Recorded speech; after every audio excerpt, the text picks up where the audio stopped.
Good morning, YouTube. Let's rise and shine. Episode 36, The Lost Boys movie poster number 2. Yeah, I'd like to thank you guys for watching, tuning in. Yeah, we're going to go ahead and get started with this right now, but let's run this intro.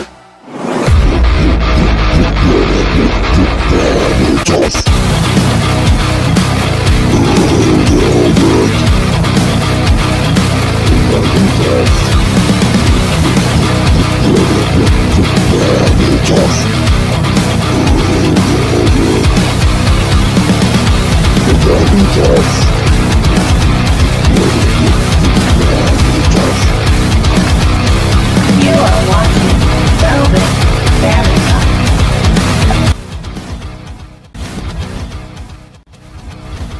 All right, YouTube. I'd like to welcome y'all or yous to the studio. I'm still somewhere in between that. I'm back home in Jersey after a couple years, but I've been in Texas for 30 before that, so I still say y'all with a Texas drawl sometimes. But I'm back up here with you guys in the good old Garden State. So here we are. Like I said, welcome y'all to the studio, yous guys. Today we are doing another episode with the Lost Boys movie poster. And today we are going to be tackling the first part of really one of the most challenging parts of this whole project. The thing about Velvet is that Velvet is not your friend when it comes to painting on it. It likes to absorb the paint, and what I'm using right now is a very watered down paint, so it makes it even more absorbed into the Velvet. And as it goes on, it looks very white, but I promise you that when it dries, it'll be visible, but it won't be very visible compared to like straight 100% white. And the thing about straight 100% white is that it also will be, absorbed into the Velvet. And so in order to get a real nice, crisp, clean coat of paint, you have to put a couple coats of paint on there. So right now with this whole thing, portraiture is what I'm trying to do here. As I've stated before in other videos, if it was me doing this on a regular canvas, it wouldn't be a problem. But I'm making this attempt on Velvet, and it's tricky. There's a whole lot of things I got to do differently, and like I said before, I'm not very confident in what I'm going to get as a result. I don't know really what I'm going to end up with. I usually can fix mistakes in the process, and in this I really can't. I just kind of got to go with the flow, as it were. This is me making an attempt at something that is challenging. As an artist, it's easy to sit back and just do what you always do, in anything, you know what I mean? If all you ever do is eat peanut butter and jelly sandwiches every day, then it's going to be a trick for you to switch over to something like a taco, you know what I mean? Because you build yourself into these routines, you build yourself into these rituals, and you do things certain ways, and then now you got these, I think a lot of times we create our own problems. We make ourselves psychotic about stuff. We make ourselves OCD about things, and because it worked this way, we become superstitious. And then, I'm a baseball player and I hit a home run. And so now I got to wear these underwear every game because that's the only way I'm going to get a hit. You know what I mean? And so I think a lot of times we set ourselves up for failure by having to go along that the way to success is this road A, B, C, D, E, F, G, and that's the way it goes. And then any deviation from that, well, then you can welcome problems, right? Well, in that, well, I feel like you never grow. You know what I mean? And so in this, it is about me really saying, okay, well, I've painted quite a bit of things on velvet. I've never attempted portraiture, because it's just every time I've ever seen, the velvet Elvis or like even the velvet Marilyn Monroe, I've seen a velvet Prince once. They all look horrible. They're all terrible renditions of people, and then you're really just sort of getting the essence of that person. Well, it's the essence of Marilyn Monroe. That's what we're trying to capture, right? It's the essence of Elvis, right? Well, I'm one of those people who, when it comes to portraiture, I have to be a little bit better than the essence. You know what I mean? I don't want you to look at it and be like, well, this is my best guess on who it is, and I got a 75% chance of being right. You know what I mean?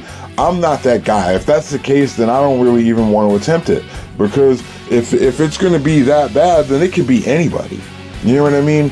And so when it comes to doing portraits, for me, it has always been a thing to be in the 90s. 95% minimum accuracy in what it looks like. It's got to look like that person, and the flaws that come in the art have to be things that I couldn't really even control. Now, I'm human, and I can certainly accept my failures and my foibles and the places where, there's things that I couldn't handle and I messed it up. I don't have a problem with that, right? But this is a bit different. This is something where I have to sort of let go of a lot of control, and I have to work within the parameters of fabric. The nap on the velvet is the trick, and so in working with that, I am literally pushing myself to do something that I've never done before. And so now I'm completely out of my comfort zone, and I'm just going for broke. And I'm willing to post the video even if it doesn't come out well. Because the thing about it is that really, it very much is about the attempt to even, try is where I am trying to have a success, right? It doesn't make a difference to me if this comes out perfect or if it's a flop. The thing that I'm looking for, the place where I'm trying to find success, is in its completion, in just getting from point A to point B, all the way through to point Z where it's done. Now, at that point, now the trip might not have gone the way that I wanted it to, and I might not have really ended up where I wanted to be, right? But I'm doing this really not because I'm trying to make this perfect. I'm doing this because what I'm trying to do is I'm trying to strengthen my mind, strengthen my eyes, strengthen my hands, strengthen my muscle memory, strengthen my confidence, so that the next time I do this, I'll have had this battle under my belt, right? Win, lose, or draw, the fact that I'm even in the game at this point is a victory for me. So that next time it comes down, I feel like, oh, you know what, man, I feel like I want to try and do this portrait now. If a friend of mine says, hey, can you paint my little boy on some velvet? Yeah, well, I've painted Michael, and I've painted David, and I've painted Star and Laddie, and it quite could possibly be that I can paint your little boy because I did an okay job with them, and I've learned some things along the way. That's the point in this challenge, is to put myself in uncomfortable territory and learn from it and grow from it, because that's how I have gotten to be the artist that I am today. It isn't because I just sat back and did things that were easy. It isn't that I just sat back and stuck with one style because I got good at it. You know, I was told one time a long time ago from this artist who was a graffiti writer. And his whole thing, because I had given up doing graffiti, is that, you know what, man, you're never going to leave your mark on the world. And I thought, man, that's weird for you to even say that, considering that I was doing graffiti and stopped doing graffiti before you even started doing graffiti. So as far as leaving my mark on the world, in my mind, wherever it is that you go on some level or another, I've already been there, son. You know what I mean? Been there, done that, sold you the t-shirt. You know what I mean? That's kind of how I see it. And so now I'm on to something else. And then it would be funny to me that years later, this dude would turn out to be starting to do tattoos. So it's like, oh, see, you know, it doesn't make a difference. You know, obviously I'm onto something by being versatile, by doing all kinds of things. You know, I'm one of those people who I like to think of myself as a ninja of art. And that's sort of to say that, you know, you put any artistic tool in my hand, I might not have ever used it before, but I bet you I can figure out how to use it and then use it in such a way that it looks like I've always known how to use it. And then in that, find new ways to use things that people have never even thought any different because they've never thought any different. They've just stayed in their comfort zone. You know what I mean? So that's where, in this situation for me, it isn't whether or not, you know, I get Michael's glasses perfect.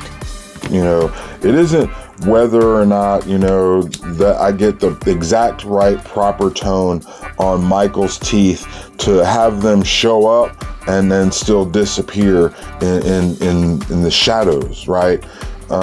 It isn't that. It's the exercise. You know what I mean?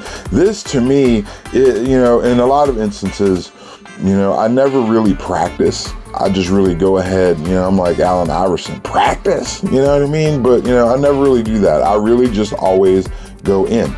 You know what I mean? And I take the loss if that's what it is. I take that loss. That L to me is learning. That L to me is a lesson. You know what I mean? And the thing that I have lost is ignorance.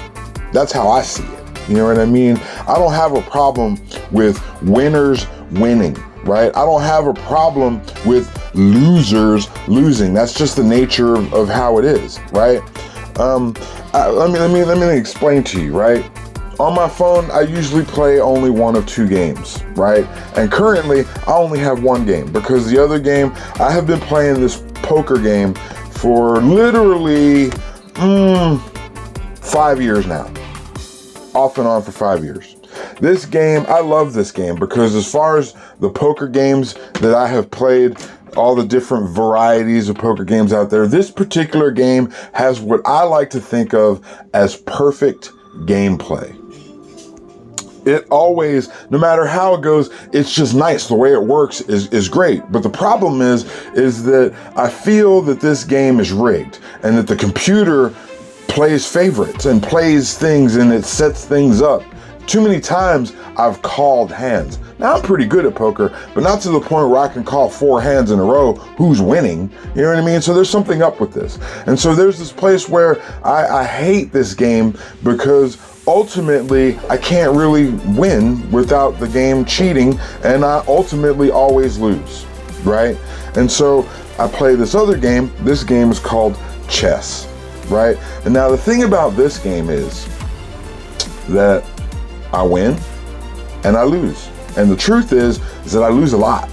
You know what I mean? I like to play, I like to think I'm pretty good, but I lose a lot. Now the difference is that when I lose $3 million that I have acquired in the poker game, right? That hurts because usually what happens is that the dealer dealt some terrible cards and gave someone, you know, an astronomical, odd beating hand on the river, that's the only thing that could beat me, and then I lose, right? And so I feel like the game just beat me because it wanted to, right? Whereas in chess, if I lose, I'm only losing because I made a mistake or they actually played better than me. And so that's actually an easier loss for me, because it's like, okay, well, either I did wrong or they're better. There's no favoritism, there's no cheating, no conniving. And so ultimately I stopped, at this point, who knows, I'll probably download that poker game here again soon, because I love the gameplay. And it's just one of those things. But I know every time I'm going in there, I know I'm going to get cheated. I know it's not going to be fair. I know it's not going to be a representation of my real ability or inability to play poker. But when I go into that chess room, I know it's me and my skills for what it is against whoever it is I play. And I'll lose to people who are terrible because I've made a mistake, and I'll beat people who are better than me because they've made mistakes. And I won't have any effect on things. It won't make me feel any better or any worse to win or lose in that place, except to say that, I know that if I win because they failed or I succeeded. That's it.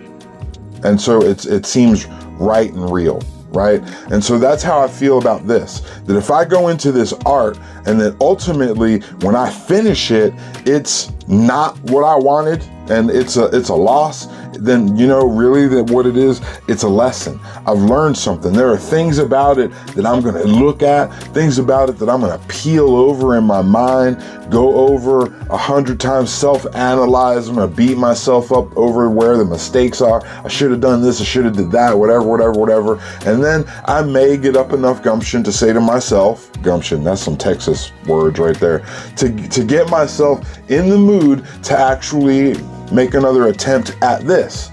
Too many times if I fail at, if I mess this up, this Lost Boys, I may or may not attempt it again, because I feel like I've done that. Let me move on. I've got the lesson learned. I don't need to rehash, but it's hard to say. It depends on how bad I mess this up and how bad I want the Lost Boys on Velvet, hanging in my room. That's really the battle. But the thing about it is, like I say, in most instances, you are not going to grow without adversity. And adversity is not going to come from comfort. So if you are busy doing this, try doing something different.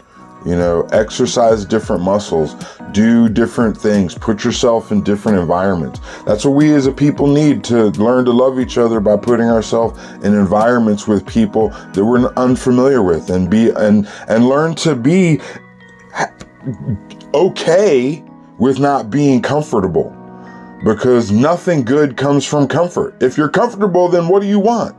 You don't want nothing. You want to be left alone, right? In your comfort. Then, the thing about comfort is that people can be comfortable in bad situations. Just gonna put that out there.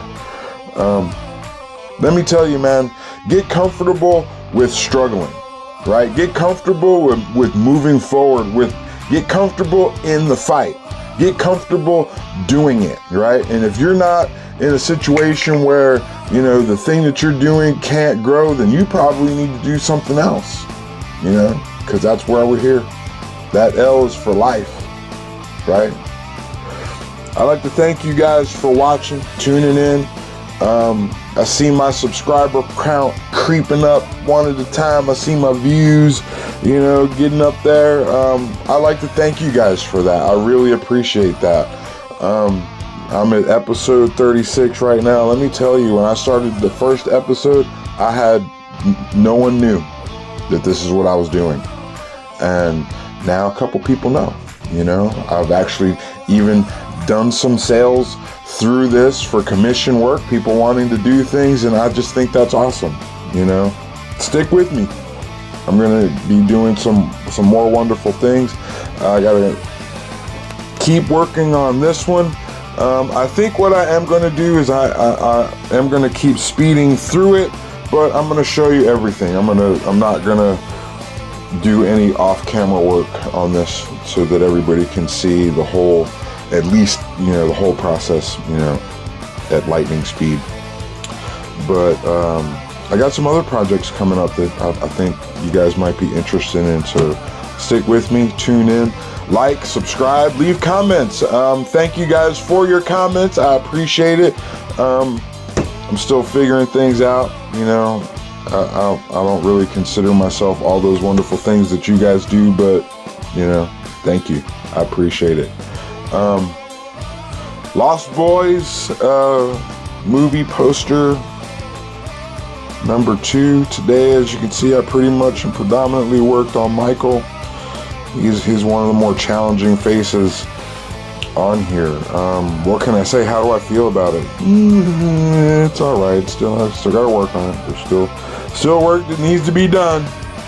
So we're just gonna keep on pushing through. You know what I mean? Keep it pushing. Hopefully, I don't make that fateful, terrible stroke that now it's ruined. It met the challenge, right? To not mess it up, to push myself. That's what it's all about, I encourage you guys to do the same, Thank you guys for watching. Love, peace, and chicken grease. Yeah, the Lost Boys. You know what was weird in that movie? That dude with the saxophone all buff and shiny. I didn't understand that part. I still don't understand that part, But, I guess, I still believe. Do you still believe? I know that dude still believes. I think they're doing a remake of this movie. I wonder if they're going to get, like, a big old buff guy with a saxophone or something up there to do that. Maybe they can skip it and get Lizzo with her flute, right? All naked. That'd be nice. Art by King Kavo. That's right, it's your man. Hit me up. You need some velvet in your life. I'm out!